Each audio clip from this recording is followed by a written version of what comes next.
Public-private partnerships. How can PPPs deliver better services?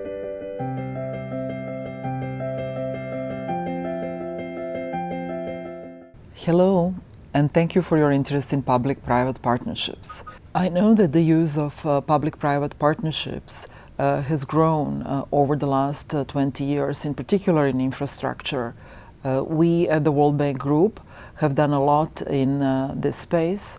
And Lawrence, you are leading for us the PPP area across the World Bank Group. Can you please tell me more about them? Thank you, Nana.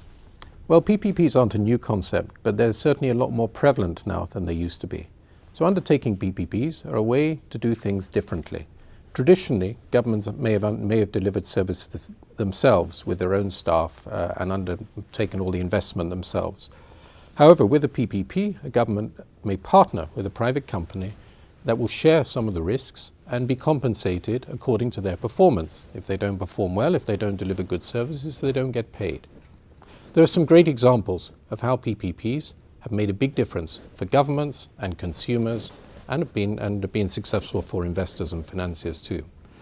In Korea, 650 PPPs have been undertaken worth nearly $90 billion in sectors such as roads, ports, water, railways, and even in educational and cultural facilities. And those services are being delivered much more efficiently now than they used to be. Korea has just celebrated 20 years of one of the first laws in the world for PPPs. In South Africa, over the last 2 or 3 years, the government has put in place a huge program of clean energy projects, where over 60 projects have been approved worth nearly $14 billion. And the first projects are already up and running, delivering clean energy to consumers. And the competitive process of putting that program in place drove down the prices of solar projects by nearly 70% and wind projects by around 40%.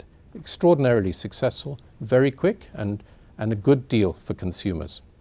In Colombia, to take another example, a program has been put in place over the last 2 to 3 years of over 5,000 kilometers of roads under a PPP concession structure. But PPPs aren't just for big pieces of infrastructure.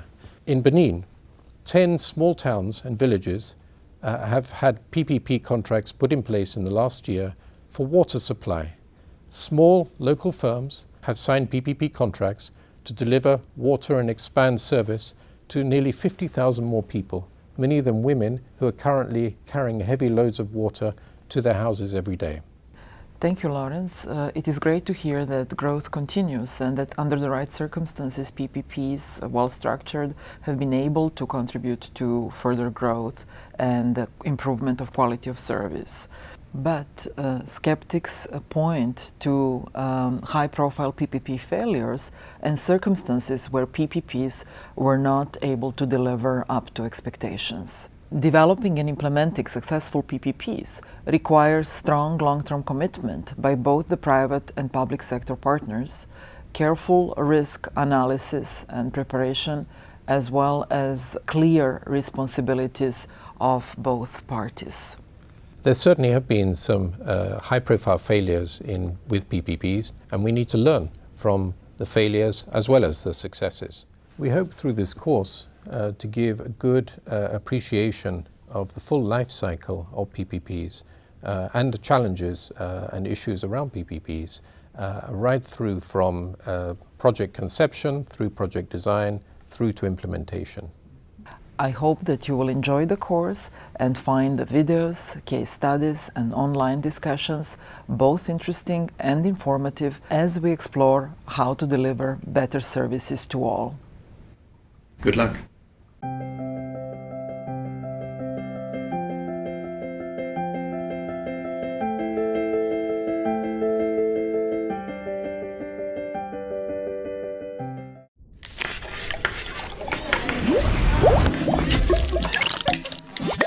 This has been an Open Learning Campus presentation brought to you by the World Bank Group, accelerating solutions through learning.